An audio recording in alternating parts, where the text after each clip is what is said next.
नमस्कार, बहुत स्वागत। दक्षिण भारत की राजनीति और ख़ासतौर पर तमिलनाडु, जहां अभी अभी चुनाव हुए हैं और सिनेमाई सितारा अब सियासत का सुपरस्टार कहलाया जा रहा है, सीएम बन गए हैं, वहां से एक बड़ा अपडेट आ रहा है। अपडेट क्या आ रहा है? ये जानकारी पहले मिल रही थी कि AIADMK यानी जयललिता वाली जो पार्टी है, यानी पलानीसामी जिसको लीड कर रहे थे, जो लीडर है पलानीसामी, उसमें दो फाड़ हो गई। लेकिन अब एक और बड़ा अपडेट आ रहा है दक्षिण की राजनीति में। ये बहुत पेचदार ये है। क्या ये माना जाए कि सिनेमाई सितारा सियासत के, राजनीति के दांव पेच सीख गया है? सिल्वर स्क्रीन का जो सेनापति है वो सियासत का मास्टर होने जा रहा है। दोनों उनकी फिल्में, एक उनका नाम है, उपनाम है, उर्फियत है, और एक उनकी फिल्म का नाम है, दोनों हिट हैं।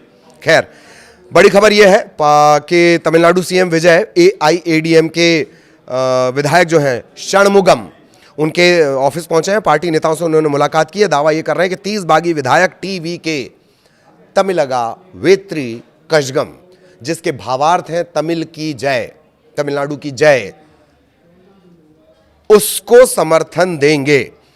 तो तमिलनाडु के मुख्यमंत्री TVK चीफ विजय और AIADMK के जो विधायक हैं CV षणमुगम, उनके वो दफ्तर पहुंचे हैं। पार्टी के बागी विधायकों से उन्होंने मुलाकात की है और इस दौरान जो AIADMK के विधायक हैं SP वेलुमणि, वो भी मौजूद रहे। षणमुगम और वेलुमणि ने AIADMK के कई विधायकों के साथ विजय की सरकार को समर्थन देने का ऐलान किया है। और जो षणमुगम है, उन्होंने पार्टी के प्रमुख EK पलानीस्वामी पर DMK के समर्थन से सरकार बनाने की कोशिश करने का आरोप लगाया। अब ये पेच क्या है? बीच में इस तरह की खबरें आईं जब विजय 108 सीटों के साथ बीच में अटक गए थे। राज्यपाल कह रहे थे नहीं 118 के नाम लेकर आओ। हालांकि ठीक है, अब जैसे यहाँ के राज्यपाल हैं वो कह रहे हैं 118 के नाम लेकर आओ, लेकिन तत्कालीन जो महाराष्ट्र के राज्यपाल थे भगत सिंह कोश्यारी साहब, सुबह अल सुबह उठकर उन्होंने 4 बजे ब्रह्म मुहूर्त में मुख्यमंत्री पद की शपथ दिला दी थी। तो ये राज्यपाल हैं। तो खैर, ये राज्यपाल कह रहे थे कि 118 का नाम लेकर आओ। तब ये बातें निकलकर सामने आई कि कहीं ऐसा ना हो कि DMK और AIADMK वो आपस में हाथ मिला ले। भाई, सपा बसपा ने भी तो हाथ मिलाया था ना उत्तर प्रदेश में। तो इस तरह की बातें निकल रही थी। अब षणमुगम क्या कह रहे हैं कि पलानीस्वामी DMK के साथ, DMK करुणानिधि वाली पार्टी, स्टैलिन वाली पार्टी, उसके साथ मिलकर सरकार फॉर्म करने की कोशिश कर रहे थे। तो ये गंभीर आरोप उन्होंने लगाया है। मीडिया से बात करते हुए उन्होंने कहा कि AIADMK की स्थापना DMK का विरोध करने के लिए हुई है। DMK से अगर जुड़ते तो खत्म हो जाते। करीब 30 सूत्रों के हवाले से खबर मिल रही है कि 30 विधायक बागी खेमे में हैं और AIADMK ने 164 सीटों पर चुनाव लड़ा, 47 वो जीत सकी हैं। कल महत्वपूर्ण बात यह है कि अब विजय सरकार का फ्लोर टेस्ट होना है। ठीक, 118 की ज़रूरत थी, 2 सीटों पर विजय खुद हैं, तो अगर कम कर दिया जाए तो 108 से 107 सीट हो जाती है। ठीक, 118 का जादुई आंकड़ा है। अभी तक उनके पास 121 कुल समर्थन है, कांग्रेस CPI सब मिलाकर। तो सबसे महत्वपूर्ण बात है कि अब विजय फ्लोर टेस्ट पर जाएंगे। अब उनके राजनीतिक दांवपेच की जो है वो परीक्षा होगी। और उससे पहले खबर ये मिल रही है कि जो AIADMK के जो बागी हैं वो करीब 30 बागी विधायक हैं जो उनको समर्थन दे सकते हैं। तो TVK का फ्लोर टेस्ट होना है। 118 विधायक चाहिए, 234 सदस्य विधानसभा है, 108 विधायक हैं। विजय जो 2 सीटों से चुनाव लड़े हैं, लेफ्ट, IUML और VCK, इनके 13 विधायकों का समर्थन और 121 विधायक उनके पास हो गए। अब अगर AIADMK के 30 विधायक TVK के साथ मिल जाते हैं तो संख्या हो जाएगी 151। स्थिर सरकार के लिए जरूरी है। आप तो जानते हैं कि मध्य प्रदेश की राजनीति अगर आपने देखी हो, 20 विधायक उठ के बेंगलोर घूमने चले जाते हैं। ठीक, अचानक से हृदय परिवर्तन हो जाता है। उस दशा में TVK को अगर एक स्थिर सरकार चलानी है, विजय को स्थिर सरकार चलानी है, तो बहुमत के आंकड़े से थोड़ा लंबा मार्जिन उन्हें लेकर चलना पड़ेगा।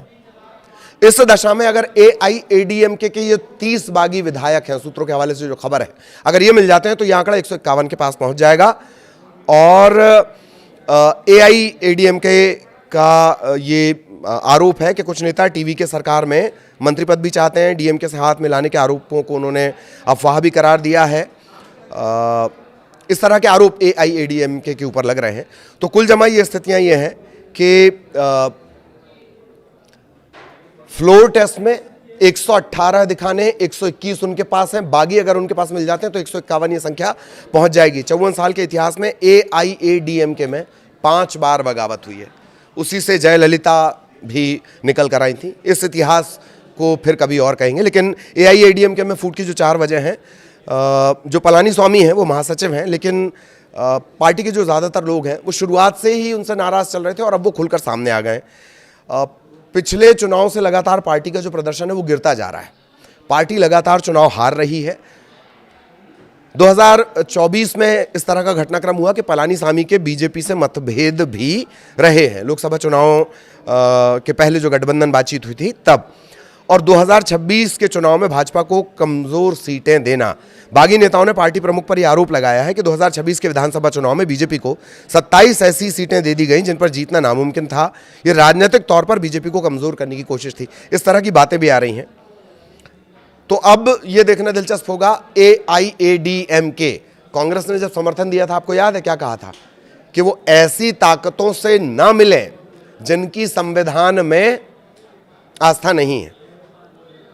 और AIADMK जिसमें फूट हुई है, जिसमें बगावत हुई है, जो 30 विधायक हैं जिनसे मिलने के लिए विजय पहुंचे, षणमुगम, वो उसी का एक हिस्सा है। तो बहुत दिलचस्प तमिलनाडु की राजनीति मोड़ लेने जा रही है। और अभी तक का बड़ा अपडेट यह है कि AIADMK में बगावत हुई है। करीब करीब 30 विधायकों की बात कही जा रही है जो TVK को समर्थन देंगे। इन सबके बीच फ्लोर टेस्ट देखना बहुत दिलचस्प होगा और वही ये तय करेगा कि सियासत का, सिनेमा का जो मास्टर है वो सियासत का थलापति बन पाता है या नहीं। इसी बड़े सवाल के साथ नमस्कार।